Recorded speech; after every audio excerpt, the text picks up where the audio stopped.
So, hello students, most welcome to the fourth lecture of chemical reaction and equation chapter. आज के इस lecture में हम बात करेंगे टाइप्स ऑफ केमिकल रिएक्शन। हम पढ़ रहे थे पिछले लेक्चर से ही बेसिकली, इसी में आगे बढ़ेंगे उसी टॉपिक के अंदर। बेसिकली दो रिएक्शन हमने पढ़ ली थी, कॉम्बिनेशन और डीकम्पोजिशन। बेसिकली तीसरी जो केमिकल रिएक्शन का टाइप है हमारे सिलेबस में वो है डिस्प्लेसमेंट रिएक्शन। इस रिएक्शन को इस लेक्चर के अंदर बहुत ही डिटेल में डिस्कस करेंगे। तो चलिए स्टार्ट करते हैं बिना टाइम वेस्ट के। देखो, डिस्प्लेसमेंट वर्ड का मीनिंग ही होता है एक जगह से दूसरी जगह जाना। एक जगह से दूसरी जगह डिस्प्लेस होना हम ऐसा बोलते हैं। डिस्प्लेस का मतलब ही जाना है ना, एक जगह से दूसरी जगह चले जाना। द केमिकल रिएक्शन इन विच, ऐसी केमिकल रिएक्शन होती है ये जिसके अंदर एक एलिमेंट दूसरे एलिमेंट को डिस्प्लेस कर देता है, यानी कि दूसरे एलिमेंट की जगह पहला एलिमेंट बैठ जाएगा और दूसरे एलिमेंट को दूसरी जगह भेज देगा। समझ पा रहे हो मेरी बात को? वो कौन सा एलिमेंट होगा जो डिस्प्लेस करेगा? वो होगा more reactive. More reactive element displace करेगा किसको? लेस रिएक्टिव एलिमेंट को डिस्प्लेस करेगा इसके सॉल्ट सॉल्यूशन से। इसी को क्या बोलते हैं? डिस्प्लेसमेंट रिएक्शन बोलते हैं। आप कहोगे सर ये बहुत सारे शब्द एक साथ आ गए, नए, मजा नहीं आ रहा है ना। तो बहुत ध्यान से समझे भाई। जो एलिमेंट होते हैं उनकी रिएक्टिव करने की कैपेसिटी, उनकी रिएक्शन करने की कैपेसिटी अलग अलग होती है। ऐसे एलिमेंट जिसकी रिएक्शन करने की कैपेसिटी बहुत ज्यादा है उसे बोलेंगे मोर रिएक्टिव एलिमेंट, और जिसकी रिएक्शन करने की कैपेसिटी कम है उसे बोलेंगे लेस रिएक्टिव एलिमेंट। हमने आपके सामने एक सीरीज लिख रखी है बेसिकली, जिसके बेसिस पे आप समझ पाओगे किसकी रिएक्टिविटी ज्यादा है और किसकी कम है। जो सबसे ऊपर लिखा गया है पोटेशियम, इसकी रिएक्टिविटी सबसे ज्यादा है भाई, मोस्ट रिएक्टिव एलिमेंट है ये क्या है? मोस्ट रिएक्टिव है। और जो सबसे नीचे लिखा गया है गोल्ड, इसकी रिएक्टिविटी सबसे कम है, ये लीस्ट रिएक्टिव एलिमेंट है।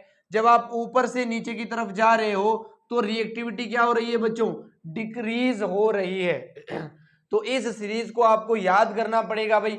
सबसे ज्यादा पोटेशियम है, फिर सोडियम है, कैल्शियम है। इसके लिए एक ट्रिक भी बताऊंगा आपको अभी थोड़ी देर बाद, है ना। पहले आप इसकी डेफिनेशन को समझो। ऐसी केमिकल रिएक्शन जिसमें मोर रिएक्टिव जो एलिमेंट होते हैं वो लेस रिएक्टिव वाले एलिमेंट को हटा देते हैं। कहां से हटाएंगे? इसके सोल्ट के सॉल्यूशन से। उस रिएक्शन को क्या बोलेंगे? डिस्प्लेसमेंट रिएक्शन बोलेंगे, है ना। अंडरस्टूड और नॉट? यानी कि एक अलग लाइन बोलता हूं मैं इसी डेफिनेशन से रिलेटेड। सॉल्ट हमेशा उसी का रहता है जिसकी रिएक्टिविटी ज्यादा होती है। सॉल्ट का जो सॉल्यूशन है या फिर सॉल्ट जो है वो उसी एलिमेंट का बना हुआ रहेगा जिसकी रिएक्टिविटी ज्यादा है। जैसे मैं आपके सामने एक रिएक्शन लिख दूं बच्चों, जैसे मैंने लिखा ZnCl2, क्या ये जिंक का सॉल्ट है? बिल्कुल है भाई। जिंक आपको दिख रहा है, ये रहा। इसके अंदर मैंने डाल दिया सोडियम, क्या डाल दिया? Na डाल दिया, सोडियम। क्या सोडियम और जिंक में से रिएक्टिविटी सोडियम की ज्यादा है? आप कहोगे बिल्कुल ज्यादा है भाई, क्योंकि सोडियम जिंक से ऊपर आ रहा है। जिसकी रिएक्टिविटी ज्यादा है सोल्ट हमेशा उसी का रहेगा, यानी कि सोडियम का सोल्ट बन जाएगा NaCl और जिंक अलग हो जाएगा। कुछ इस प्रकार की रिएक्शन होती है डिस्प्लेसमेंट रिएक्शन। जिसका सोल्ट है मतलब उसकी रिएक्टिविटी क्या होगी? ज्यादा होगी। या फिर ऐसे भी बोल सकते हो, जिस एलिमेंट की रिएक्टिविटी ज्यादा होगी सोल्ट हमेशा उसी का रहेगा। अगर उसका सोल्ट नहीं है तो रिएक्शन होने के बाद उसका सोल्ट बन जाएगा। अगर पहले से उसका सोल्ट बना हुआ है तो रिएक्शन होगी ही नहीं। उम्मीद करता हूं डेफिनेशन को समझा पाया हूं। अब बात करते हैं इस एलिमेंट की सीरीज को याद कैसे करें भाई साहब। इसकी कोई ट्रिक बता दो बढ़िया सी, है ना। तो इसकी ट्रिक बताता हूं मैं आपको। इस के को याद करेंगे काशी से, इसके लिए है नाथ, काशीनाथ का माली, काशीनाथ का माली। आलू जरा, आलू जरा फीके पकाता है, आलू जरा फीके पकाता है। ये हमारी ट्रिक है बेसिकली इस सीरीज को याद करने के लिए। काशीनाथ का माली आलू जरा फीके पकाता है। आगे लिखता है कौन है, कौन है आगे आओ। ये हमारी ट्रिक है भाई। इस रिएक्टिविटी सीरीज को याद करने के लिए हमने आपके लिए ट्रिक बनाई है। काशीनाथ का माली आलू जरा फीके पकाता है, कौन है आगे आओ। काशी से होगा के यानी कि पोटेशियम, नाथ से होगा Na यानी कि सोडियम, का से होगा Ca कैल्शियम, माली से होगा Mg मैग्नीशियम, आलू से होगा Al एल्यूमिनियम, और जरा से होगा Zn जिंक, फीके से होगा Fe फेरस या फिर आयरन, पकाता से होगा Pb जिसको लेड भी बोलते हैं, हे से होगा H जिसको हाइड्रोजन बोलते हैं, कौन से होगा Cu जिसे कॉपर बोलते हैं, और आगे जो है उससे हो जाएगा Hg जिसे मरकरी या पारा भी बोलते हैं, आगे से हो जाएगा Ag जिसको सिल्वर बोलते हैं, और आओ से हो जाएगा Au जिसको गोल्ड भी बोलते हैं। तो ये है सबके सिंबल, ये है उनकी ट्रिक, ये है उनके नाम, और ये है किसकी रिएक्टिविटी ज्यादा है और किसकी कम है। ये रिएक्टिविटी सीरीज अगर आपको याद है तो डिस्प्लेसमेंट रिएक्शन के प्रोडक्ट आप बहुत ही आसानी से बना पाओगे। देखो सिखाते हैं बहुत जल्दी, है ना। आगे बढ़ते हैं। आगे हमारे सामने लिखी गई है एक एक्टिविटी जिसमें डिस्प्लेसमेंट रिएक्शन हो रही है। इसके अंदर बेसिकली आपको कॉपर सल्फेट का सॉल्यूशन लेना है। किसका सॉल्यूशन लेना है बच्चों? कॉपर सल्फेट का। ये जो कॉपर सल्फेट का सॉल्यूशन होता है ये ब्लू कलर का होता है, गहरा ब्लू जिसको डार्क ब्लू बोलते हैं। दो सॉल्यूशन लिए हैं ए और बी, दोनों के अंदर देख लो डार्क ब्लू कलर का सॉल्यूशन आपको दिख रहा है। ये सॉल्यूशन है कॉपर सल्फेट का। इसके अंदर भी 10 ml लेना है, इसके अंदर भी 10 ml सॉल्यूशन आपको लेना है। दो टेस्ट ट्यूब लिए हमने, इसमें भी कॉपर सल्फेट डाला 10 ml, इसमें भी कॉपर सल्फेट डाला 10 ml। दोनों का कलर है डार्क ब्लू। दोनों के नाम रख दिए, एक का नाम रख दिया ए, दूसरे का नाम रख दिया बी बेसिकली। अब एक के अंदर आपने क्या डाली है? आयरन की नेल डाल दी है, आयरन की कील डाल दी है।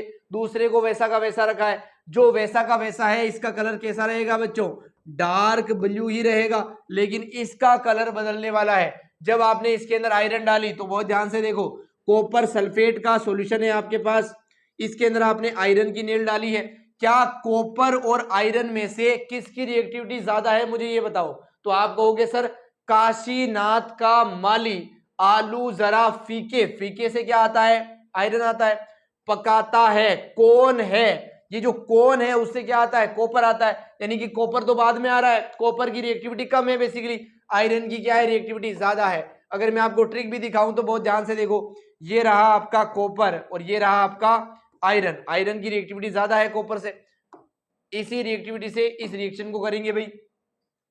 जिस एलिमेंट की रिएक्टिविटी ज्यादा होती है सोल्ट हमेशा उसी का रहता है।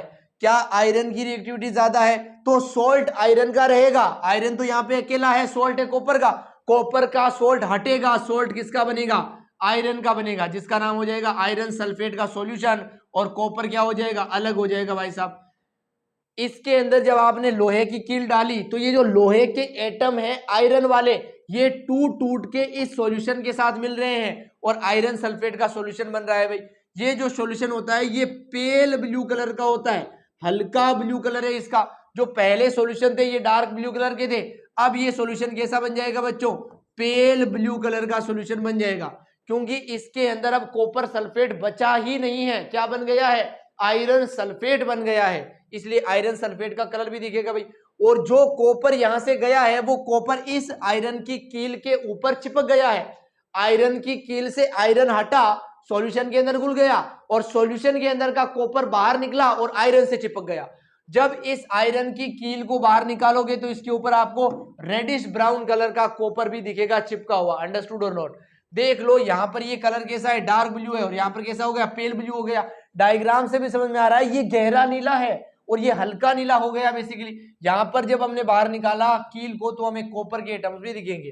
तो ये है भाई रिएक्शन, जो डिस्प्लेसमेंट रिएक्शन है और जो प्रैक्टिकल की फॉर्म में आपको फील दिलाती है कि हाँ एक एलिमेंट दूसरे एलिमेंट को क्या कर देता है? डिस्प्लेस कर देता है, जिससे रिएक्शन होती है, कलर वगैरह भी बदल जाते हैं। टेस्ट ट्यूब ए के पास हाई इंटेंसिटी है ब्लू कलर की as compare to test tube B. A के पास ज्यादा हाई इंटेंसिटी का कलर है भाई, क्योंकि बी के अंदर किसका सॉल्यूशन है? फेरस सल्फेट, आयरन सल्फेट का। ए के अंदर किसका सॉल्यूशन है? कॉपर सल्फेट का। तो कॉपर सल्फेट का ऐसा सॉल्यूशन है भाई, और ये सॉल्यूशन बदल गया है इसलिए कलर बदल गया है। The colour of iron nails becomes brownish. ये जो आयरन की नेल थी, इसका जितना पोर्शन इसके अंदर डूबा हुआ था उसका कलर कैसा हो गया है बच्चों? रेडिश ब्राउन हो गया है, कॉपर जैसा हो गया है, क्योंकि कॉपर इसके ऊपर चिपक चुका है। मैं इसको इरेज कर रहा हूं वापस, क्योंकि आप जब इस पीडीएफ की फॉर्म में इसको लिखो अच्छे से तो आपको अच्छे से दिखे भाई ये कलर वगैरह है ना। तो ये है भाई एक्टिविटी 1.9। उम्मीद करते हैं अच्छे से समझ में आई है और आगे बढ़ते हैं। जो आयरन है, जिंक है और लेड है, ये मोर रिएक्टिव होते हैं किससे? कॉपर से। देख लो भाई, सीरीज में सब कुछ लिखा दिया, ये लाइन तो बहुत सिंपल है। So they displace copper from its compound, copper को हटा देते हैं उसके कंपाउंड से। जो भी इससे ज्यादा रिएक्टिव एलिमेंट है, 3 के नाम लिखे हैं, इससे कॉपर से ऊपर वाले सब के नाम आप यहाँ पे लिख सकते हो। वेरी सिंपल है ना। कुछ एग्जाम्पल है, देखो डिस्प्लेसमेंट रिएक्शन के, बहुत ध्यान से समझेंगे इसे। सबसे पहले एग्जांपल में है कॉपर सल्फेट। क्या यहाँ पे कॉपर एलिमेंट है? बिल्कुल है। यहाँ पे है आयरन। कॉपर और आयरन में किसकी रिएक्टिविटी ज्यादा होती है? आप कहोगे सर आयरन की होती है, तो सॉल्ट किसका बनेगा? आयरन का बनेगा। ये बना आयरन सल्फेट का सॉल्यूशन बेसिकली, और कॉपर कहां चला गया? बाहर चला गया बेसिकली। तो ये डिस्प्लेसमेंट रिएक्शन का पहला एग्जांपल है जो एक्टिविटी में भी समझा। अगला है जिंक।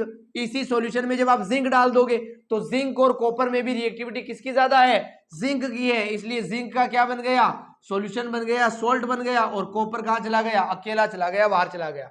यहां पर एक एलिमेंट ने दूसरे को डिस्प्लेस किया है, इसीलिए ये क्या है? डिस्प्लेसमेंट रिएक्शन है। अंडरस्टूड और नॉट?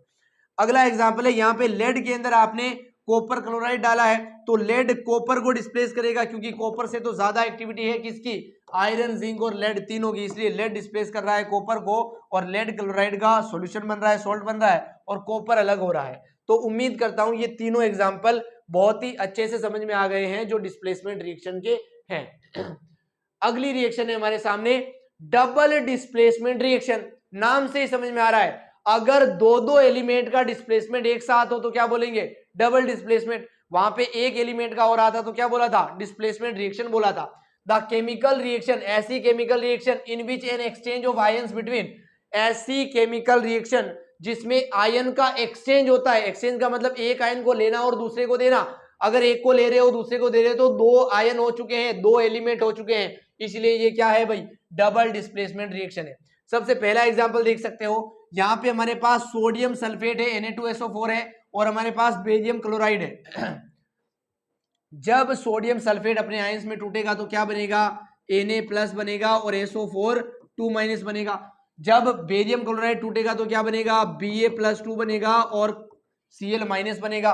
ये प्लस वाला आयन जो है यहाँ वाला, ये प्लस वाला इसके माइनस से मिलेगा, जिससे क्या बनेगा बच्चों? NaCl बनेगा। ये बन रहा है देखो। और यहाँ वाला माइनस वाला इसके प्लस से मिलेगा, जिससे बेरियम सल्फेट बन रहा है। ये बन रहा है देखो।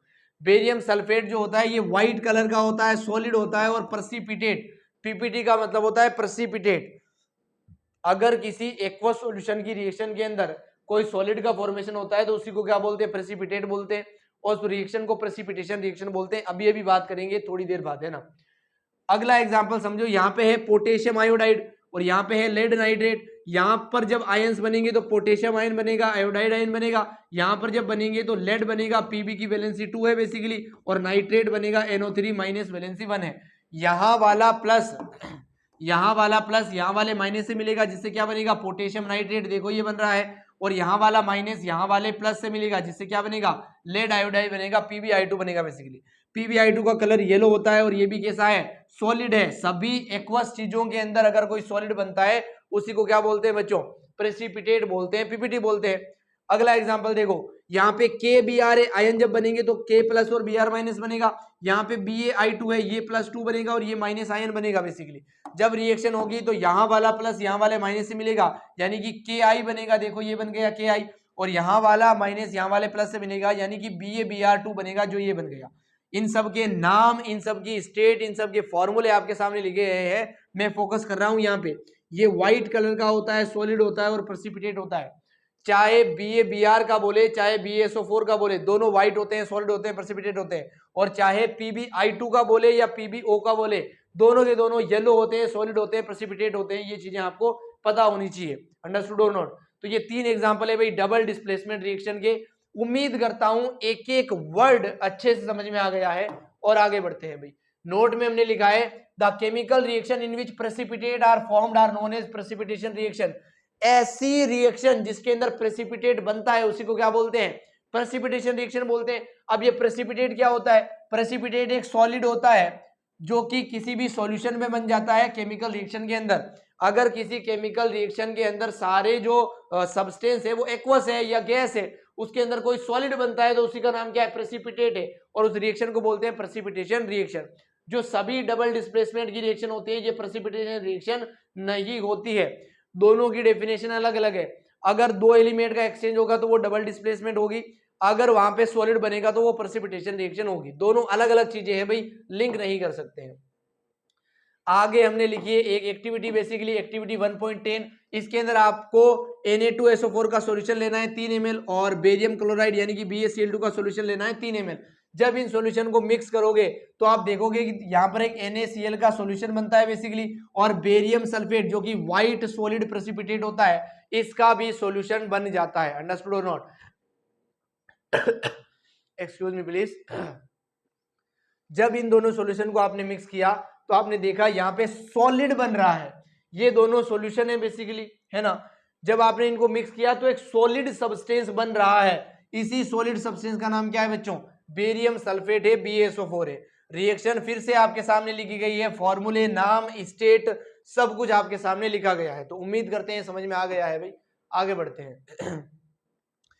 डिस्प्लेसमेंट, डबल डिस्प्लेसमेंट को समझने के बाद जो रिएक्शन हमारे सामने आती है वो है रेडॉक्स रिएक्शन। रेडॉक्स रिएक्शन को बहुत ही ध्यान से समझना, बहुत ध्यान से। ये रिएक्शन सबसे इंपॉर्टेंट है एक्चुअली में। रेडॉक्स रिएक्शन ऐसी रिएक्शन होती है जिसके अंदर ऑक्सीडेशन और रिडक्शन दोनों एक साथ होते हैं, उसी को क्या बोलते हैं? Redox reaction. ऑक्सीडेशन का मतलब होता है ऑक्सीजन का जुड़ना, रिडक्शन का मतलब होता है ऑक्सीजन का निकलना। रिडक्शन को हाइड्रोजन का जुड़ना भी बोल सकते हो, ऑक्सीडेशन को हाइड्रोजन का निकलना भी बोल सकते हो। इलेक्ट्रॉन निकलना होता है ऑक्सीडेशन, और इलेक्ट्रॉन का जुड़ना क्या होता है? रिडक्शन होता है। तो ऑक्सीडेशन और रिडक्शन की जितनी भी डेफिनेशन बन सकती है सब आपके सामने लिख दी है भाई हमने। ऑक्सीजन का जुड़ना, एडिशन ऑफ ऑक्सीजन क्या होगा? ऑक्सीडेशन। वही चीजें यहाँ पे लिखी है, देखो ऑक्सीडेशन का मतलब क्या होता है? Addition of oxygen to reactant. Reactant के अंदर ऑक्सीजन का जुड़ना, इस प्लस का मतलब जुड़ना है, माइनस का मतलब निकलना है basically. Removal of hydrogen from reactant, hydrogen का रिमूव देख लो, ऑक्सीडेशन में लिखा गया है। एग्जाम्पल को बहुत ध्यान से समझेंगे, बहुत ध्यान से। देखो कार्बन ने ऑक्सीजन के साथ रिएक्शन की, CO2 बना। क्या कार्बन के अंदर ऑक्सीजन जुड़ा है? इसका मतलब कार्बन का ऑक्सीडेशन हुआ है, कार्बन यहां पे ऑक्सीडाइज हो रहा है। अंडरस्टूड और नॉट? कार्बन के अंदर ऑक्सीजन जुड़ा है तो कार्बन का क्या हुआ? ऑक्सीडेशन हुआ। CO2 का यहां पे कुछ भी नहीं हो सकता है, प्रोडक्ट का कुछ भी नहीं होता है। एक रिएक्टेंट का अगर ऑक्सीडेशन होता है तो दूसरे का रिडक्शन अपने आप होता है। ये अभी अभी पढ़ाएंगे आपको आगे। यहाँ पे देखो कॉपर के अंदर ऑक्सीजन जुड़ा है, जुड़ गया है, जिसके अंदर ऑक्सीजन जुड़ा है उसका क्या हुआ है? ऑक्सीडेशन। यहाँ पे कॉपर क्या हो गया है? ऑक्सीडाइज हो गया है। यहाँ पे देखो, यहाँ पे कॉपर से ऑक्सीजन हट गया है, यहाँ पे कॉपर ऑक्साइड का ऑक्सीजन हटा है, और यहाँ पर ध्यान से देखो H2 के साथ ऑक्सीजन नहीं है लेकिन यहाँ पे ऑक्सीजन आ गया। H2 जब यहाँ से यहाँ गया तो ऑक्सीजन जुड़ा है, और ऑक्सीजन का जुड़ना क्या है बच्चों? ऑक्सीडेशन है। यानी कि हाइड्रोजन का यहाँ पर क्या हो रहा है? ऑक्सीडेशन हो रहा है, हाइड्रोजन यहाँ पे ऑक्सीडाइज हो रहा है।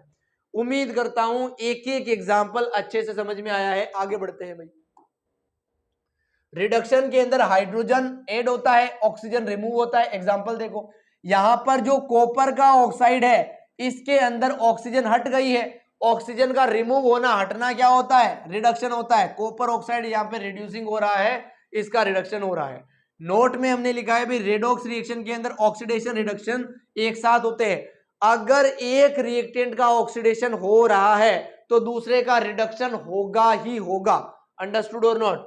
और अगली लाइन हमने लिखी है, ये जो ऑक्सीडेशन और रिडक्शन के फिनोमेना होते हैं ये डिटरमाइंड होते हैं केवल रिएक्टेंट के लिए। प्रोडक्ट का कभी भी ऑक्सीडेशन और रिडक्शन नहीं होता है।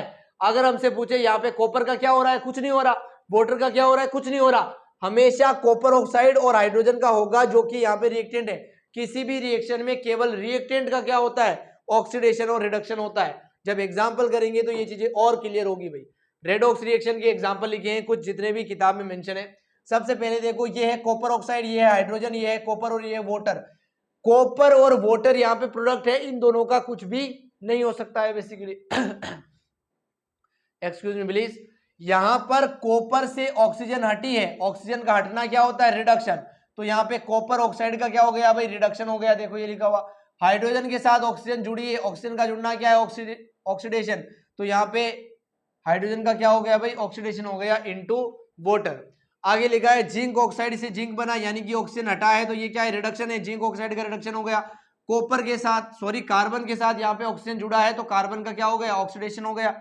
आगे लिखा है MnO2HCl, यहाँ पे देखो Mn के पास ऑक्सीजन है, यहाँ जाने से ऑक्सीजन हट गई, यानी कि Mn की ऑक्सीजन हटी है, Mn का क्या हुआ है, रिडक्शन हुआ है। ये जो मैग्नीज ऑक्साइड है इसका रिडक्शन हो गया MnCl2 मैग्नीज क्लोराइड के अंदर, और जो H है उससे क्लोरीन हटा और ऑक्सीजन जुड़ा, और ऑक्सीजन का जुड़ना क्या होता है, ऑक्सीडेशन। तो HCl हाइड्रोक्लोरिक एसिड का क्या हो गया बच्चों, ऑक्सीडेशन हो गया। यहाँ पे मैग्नीशियम के साथ ऑक्सीजन जुड़ रहा है, इसलिए मैग्नीशियम का क्या हो रहा है, ऑक्सीडेशन हो रहा है। अगर एक का ऑक्सीडेशन हो गया तो दूसरे का अपने आप क्या होगा बच्चों, रिडक्शन होगा, इसलिए ऑक्सीजन का क्या हो रहा है, यहाँ पे रिडक्शन हो रहा है। उम्मीद करता हूं एक एक वर्ड हवा में समझ में आया है।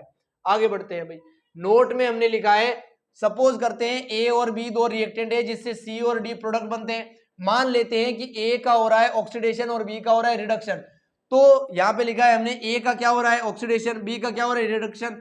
जिसका रिडक्शन होता है वो हेल्प करता है ऑक्सीडेशन में। ए को बोलते हैं रिड्यूसिंग एजेंट। ए का क्या हुआ है, ऑक्सीडेशन।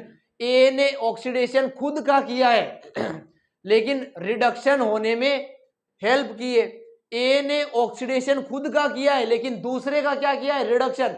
तो ए ने हेल्प की है रिड्यूस करने में, इसलिए ए को बोलते हैं रिड्यूसिंग एजेंट, क्योंकि ये हेल्प करता है रिडक्शन में। और जो बी है इसको ऑक्सीडाइजिंग एजेंट बोलते हैं, क्योंकि बी का हुआ है रिडक्शन, खुद का रिडक्शन किया है तो दूसरे का ऑक्सीडेशन किया है। बी ने ऑक्सीडेशन करने में मदद की है, इसलिए बी को बोलते हैं ऑक्सीडाइजिंग एजेंट। तो दोनों एजेंट को समझाने के लिए ये एक टिपिकल एग्जांपल आपके सामने लिया गया है। उम्मीद करते हैं समझ में आया है। चीजें नई हैं, धीरे धीरे करने से, बार बार करने से दिमाग में सेट होगी। एक बार आप समझ लें पहले। तो इसी के साथ हमारा आज का टॉपिक एंड होता है। मैं आपको थैंक यू सो मच बोलता हूं यहां तक थोरेक्स के साथ बने रहने के लिए। ये जो नोट्स है, इन सभी लेक्चर के नोट्स आपको हर लेक्चर के डिस्क्रिप्शन के अंदर लिंक मिलता है, उस लिंक पे क्लिक करते ही आप पीडीएफ की फॉर्म में इन नोट्स को पा सकते हो और अच्छे से बैठ के नोट डाउन कर सकते हो। थैंक यू सो मच यहां तक बने रहने के लिए। चिल देन मिलते हैं नेक्स्ट लेक्चर में और समझते हैं इसके आगे टॉपिक्स को।